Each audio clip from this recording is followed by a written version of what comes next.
The one and only J.R. Smith is a free agent. You know that means there's a lot of risk involved. The inconsistent play, the off-court distractions, so much talent but so much uncertainty when it comes to J.R. He's one of a kind. Now, I do think that Cleveland should re-sign him. He opted out of his contract, would have made $6.4 million next season, wants a bigger payday. He's a great fit with the Cavs. That city, that roster with LeBron helping him maintain his focus, that's a really, really good fit. Anybody else? I think you got to think long and hard about this one.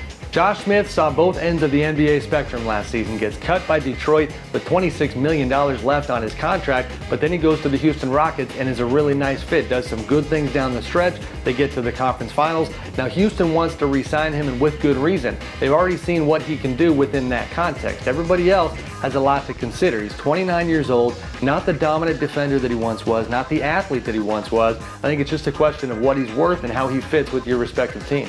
Rajon Rondo is easily one of the most intriguing free agents on this market. He's 7 years removed from that championship in Boston, 2 years removed from an ACL tear, just a couple months removed from a disastrous time in Dallas that so many people, myself included, thought would go so much better. He gets traded from the Celtics to the Mavs. They certainly don't want him back, but there is a market for Rondo. I think Sacramento is a real possibility on a short-term deal. The Lakers look like that's where Rondo would be, but they drafted D'Angelo Russell, seemed to take Rondo out of that mix.